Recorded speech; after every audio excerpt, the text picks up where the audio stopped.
Dneska vám chci ukázat, jak se dá z kopřivy získat kopřivové vlákno.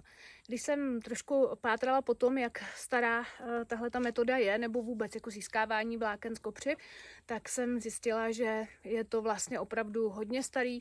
Z první zmínky by měly být někdy z roku 4000 až 5000 let před naším letopočtem, kdy se z těch kopřivových vláken vlastně tkaly i košile a vlastně oděvy. No a jak se to teda získává? Musím říct, že to není to složitý, ale je to časově docela náročný, když bychom to vzali tou klasickou dávnou metodou. Protože ta kopřivové vlákno nebo ta kopřivová vlákna jsou pouze po povrchu toho kopřivového stvolu. Takže je potřeba si ho připravit. Proto, když jsme tedy dělali ty semínka, všechno jsme dali pryč a zbyl nám jenom ten stvol. Předtím, než se vlastně začíná používat, tak je dobrý ještě si ho nějakými drsnějšími rukavicemi takhle vyhladit, aby tady v těch kolínkách opravdu toho bylo takové jakoby co nejrovnější. Případně se na to můžete vzít třeba i takhle zlehka nůž. Já jsem vyzkoušela vlastně 3 druhy těch kopřivových stvolů, to znamená jeden opravdu čerstvý, jeden takový jako polosuchý a potom tady mám kopřivové stvoly, které mám z loňska, kde jsem se s tím hrála v zimě, protože teď prostě pro mě není ten pravý čas, abych s těmi kopřivami pracovala, protože ještě spousta bylin a pak ještě budeme sbírat kořeny, jedné kopřiv, ale i ostatních bylin, takže já teď bohužel na to nemám úplně časově prostor a myslím si, že na zimu je to docela skvělé si to vyzkoušet. Tak a teďka. Vůbec se mi neosvědčilo zkoušet získávat ta vlákna z nějakých polosuchých stvolů, protože tam to jde velmi špatně. Zkoušela jsem to i z čerstvých, tam to jde o trochu líp, ale je s tím docela tvrdá práce, protože se u toho člověk docela nadře, protože ty kopřivové stvoly jsou opravdu takové tuhé, čerstvé, je potřeba je naříznout a potom je takhle vlastně jakoby odtáhnout od sebe a pak tyhle ty středové části vylámat a získat takto vlákno. První fázi toho vlákna. Nejhorší na tom je asi to řezání, protože tam je velká šance, že se člověk pořeže. No a potom už vlastně takhle se z toho získávají ta vlákna. Ano, takový ten první produkt, kde jsou ta vlákna. Mně se nejvíce osvědčilo získávat je nebo zkusit je získat právě z těch suchých stvolů. Můžou to být klidně letošní, ale prostě, aby byly opravdu suché, aby se daly dobře lámat. Takže já to určitě budu dělat z těch suchých. Vy si najděte metodu, která se vám, nebo ten stvol, který vám nejvíc bude vyhovovat. A jak na to? Jak to teda dělám? Já vlastně si vezmu ten stvol a takhle, protože to se velmi dobře láme, tak já jsem si našla nějaký starý stůl, ubrus, tak aby to nebylo úplně ostrá hrana a takhle vlastně na té hraně toho stolu si to vlákno nebo ten kopřivový stvol takhle podrtím, splacatím, no a pak už vlastně jdu takhle a postupně z toho vybírám ty tvrdé prostřední části a pak už mi tam zbyde jen ta vrchní část toho stonku. Tak. No. A takovýmhle způsobem ze začátku je potřeba to takhle nalámat ten tvrdý stonek a pak už se dá chytit právě to, co jsme ty kraje, které jsme tam z toho a vlastně takovýmhle způsobem získávat ta povrchová vlákna. Tak. Ty tvrdé části toho stonku prostě musí všechny pryč.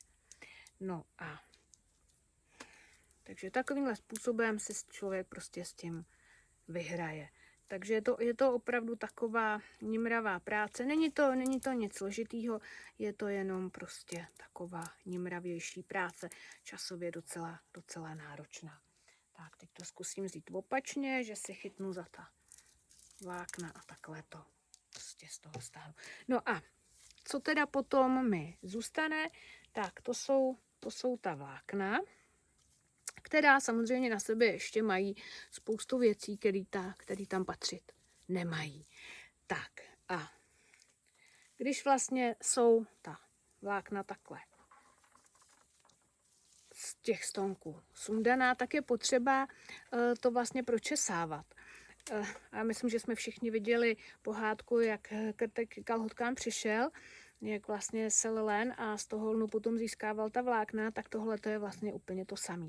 Jenom nedoporučuju to máčet, protože ten krteček, jestli se dobře pamatuju, tam ten len máčel. Já to taky zkoušela a jde to s tím hůř, než když vlastně se to dělá za sucha. Takže nedoporučuju ty suché stonky máčet, doporučuju to opravdu jenom takhle přehnout přes ten roh, rozdrtit tu tvrdší část a potom z těch okrajových částí získat právě tato vlákna.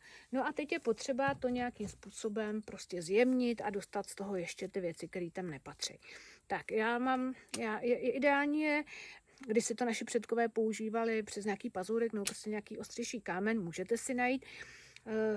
Já jsem si našla, tohle to je rozpěrák od včel, který má tu hranu celkem ostrou, ale nemá ji ostrou, takže by se s tím dalo něco řezat. Je to takový akorát, anebo pokud se vám dobře pracuje, můžete pracovat i s opačnou stranou nože. Ne s tou ostrou, ale s tou tupou. Tak já to zkusím s tím nožem a takovýmhle způsobem je potřeba to pročesávat a vlastně ta vlákna zjemňovat, dostávat z toho ještě ty části tvrdší z části stonku, který tam nepatří, až z toho bude v podstatě takový jemný chmíříčko. No. A to je produkt, který je potom připraven. Můžete to taky pročesat na nějakým, hřebínku. Zkoušela jsem to i na kartáči železním, ale to mi moc nešlo. Takže ideální je prostě takovýmhle způsobem pokračovat. A pak z toho je takový jakoby jemný chmíří, který potom už se dá točit do nějakých provázků. Takže myslím, že košili určitě neuděláme, ale co bychom mohli, tak to je provázek. Já jsem to loni zkoušela, nevím, kam se mi to zatoulalo, někde provázek skončil. Nevím kde, takže vám to nemůžu ani ukázat, ale trošku jsem si s tím hrála a vyzkoušejte si to, jestli chcete. Budu ráda, když mi napíšete, protože je to opravdu docela velká nimračka a za mě já tyhle ty věci budu dělat v zimě.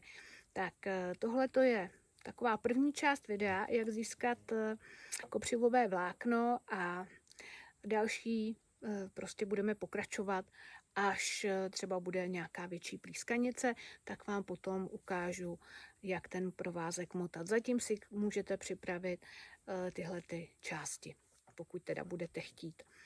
A takže pokud to chcete vyzkoušet, určitě si připravte ty stonky očištěné, nechte je uschnout, klidně můžete na sluníčku, tady je to úplně jedno.